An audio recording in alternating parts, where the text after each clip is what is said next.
Hey everyone, my name is Guus, that's Guus, and today marks the beginning of what hopefully is a new series on this channel in which we will explore different kinds of music while running. So it's not exploring like we did, for instance, 2 weeks ago, where I planned a route and I went out into nature, tried to find my way. No, it's very different. I personally noticed that I barely ever run while listening to music. And then I asked to myself, what music do I want to listen to when I go out for my runs?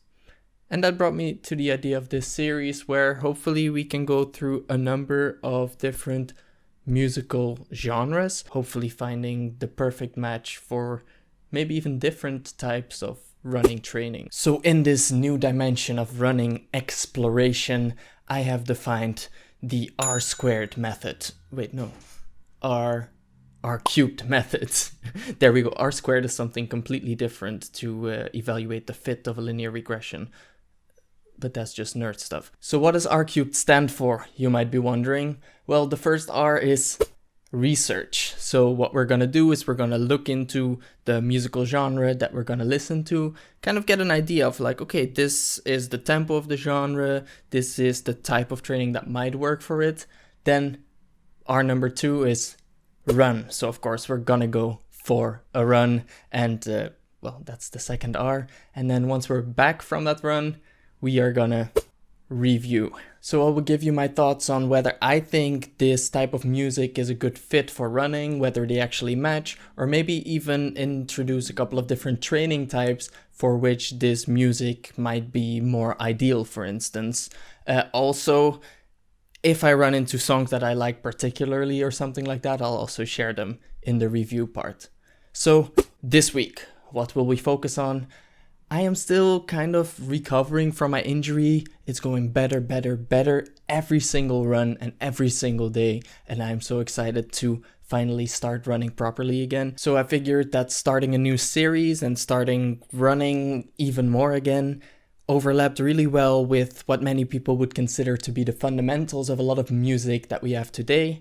And that, of course, is classical music. So we're right here on the Wikipedia page for classical music. Let's have a quick look at what it actually is. I guess we all have a good idea, but let's look into it for a little bit. Let's see what we can expect for, well, you can see it's getting dark right now, so for tomorrow's run. So originally classical music 1715 to 1820, I guess, more or less. Let's see, the term classical music did not appear until the early 19th century in an attempt to distinctively canonize the period from Johann Sebastian Bach to Ludwig van Beethoven. Of course, two really big names in classical music, Bach and Beethoven, as a golden age, they say. So we can see that there's a bunch of different kind of periods of classical music. I will not be going into too much detail about this, obviously. I understand that classical music is super broad and some classical music might be better for running, some might be worse for running. I'm assuming that it also really fluctuates in beats per minute and stuff that we talk about these days in music. So let's see characteristics that might be interesting. Yeah, so they're also saying that it's difficult to list characteristics that can be attributed to all works of the type classical music. So we're gonna have to really focus on a wide range of different kinds of music here and narrow them down into one video. Classic heads. Do you call yourself classic heads? I don't think so, but people who like to listen to classical music might hate this video for it, but let's narrow it down a little bit. I'm sorry if you're offended by this. So the Wikipedia article kind of goes on saying that it's quite complex and that it's performed by orchestras and stuff. But I think I have an okay idea of what classical music is. Once we go into this series and we get to more obscure genres, then these Wikipedia pages are really gonna help. But I still want to keep the structure the same. So we research, we run, and then we review. So as I already said, I'm only going for my run tomorrow. As you can see, it's getting quite dark already outside. One other thing to consider though is, what do you listen with to this music, in this case classical music?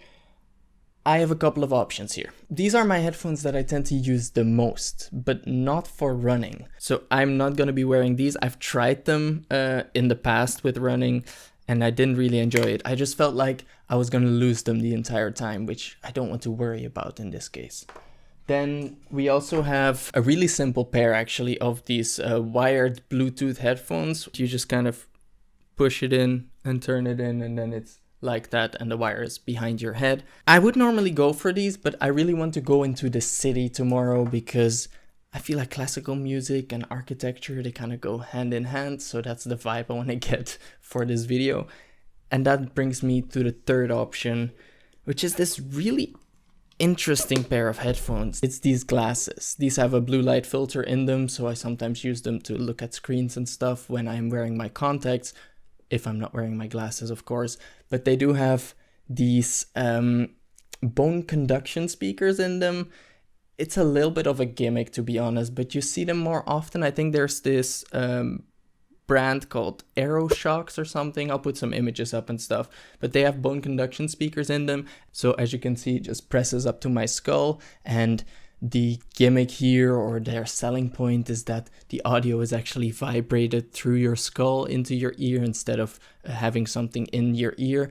What I find is that they actually just kind of leak audio, and the audio that leaks goes into my ear, and then I hear it, of course. But the big advantage of this, and the reason I want to wear them running into a city, is the fact that my ears are still open and I can still hear my surroundings pretty well. For you classic heads out there, that's the name you have now. You just deal with it.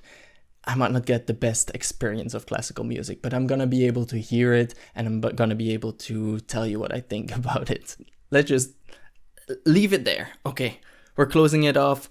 I will see you tomorrow when I go for my run with these glasses on, and I'm gonna put on my contacts then because I can't even see my camera right now. All right, see you tomorrow.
And just like that, we've made it back home again into this little studio corner of my apartment. I really enjoyed going out there listening to classical music while running. I ran about a little more, 7.3 kilometers. An average pace was about 4 minutes and 42 seconds per kilometer, keeping it nice and short and nice and slow, just kind of recovering from a more intense workout that I did a couple of days ago. So while running, I listened to Spotify's Classics Essentials playlist.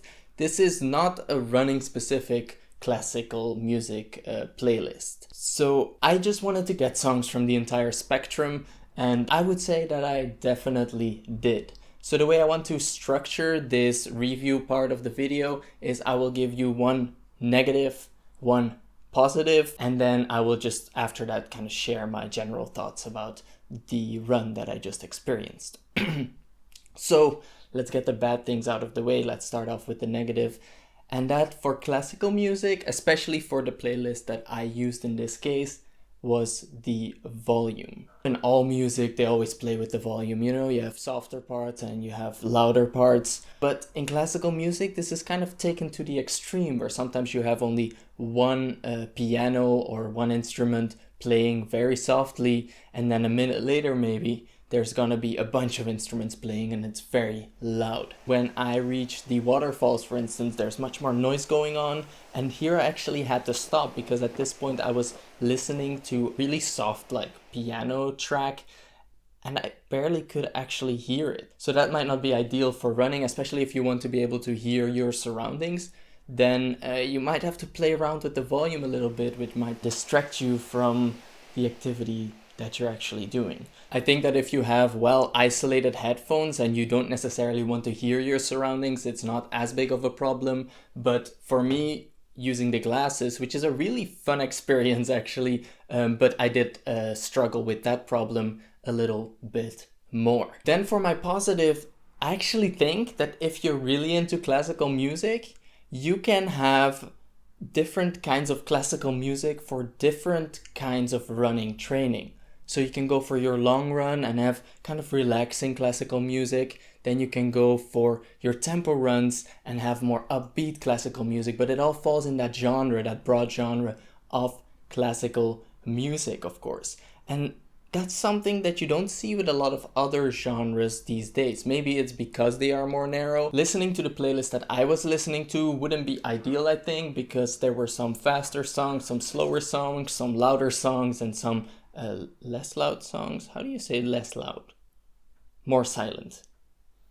But if you are more into classical music and you either make or you find playlists for different tempos of classical music, different types of classical music that might work better for certain types of running training, then I think you can do an entire running training schedule while just listening to classical music. For me personally, I think I will be listening to more classical music during my runs, mainly during longer recovery runs or just long runs in general, because I really enjoyed it. Like, it added something to the experience for me. As I said, like, I wanted to go into the city to kind of experience the architecture because that's the video I wanted to make, the vibe that I wanted to create. And listening to this music while looking at the architecture that was out there really helped me and inspired me to see the montage that you just saw come together. And it inspired me, it created this new joy. You know, like, you can have joy by just looking at a building because it's beautiful, but then the music in the background just added this kind of film feeling to it. It just gave a soundtrack to the environment that I was running through, which I personally thought was really cool, and it was a really new and a refreshing experience actually. Just imagine running through Paris while listening to An American in Paris, which was one of my favorite songs during this run. I can just feel the happiness, you know, like bubble inside of me just thinking about actually doing that. So that's definitely the big takeaway for me. It created this feeling of euphoria that I've not felt before while listening to other music, going for my other runs. So I really enjoyed this new experience that I had. And it actually makes me really excited to see what other genres I can listen to while running and what experiences those will be able to give me. But all right. That's everything for this video. Let me know in the comments down below. What do you think about running with classical music? What do you think about the concept for this video? And are there genres you want me to check out? I will be reading the comments very thoroughly and be responding to you. So I am very excited to read through them. While you're down there, be sure to also leave a like on this video in case you enjoyed it. Stick around. This is the first episode of a new series on this channel. For the rest, if you enjoy running or technology, this is the channel for you. So stick around by subscribing. Thank you so much for watching. You just keep on rolling, and then you'll see me again in the next one. Bye bye.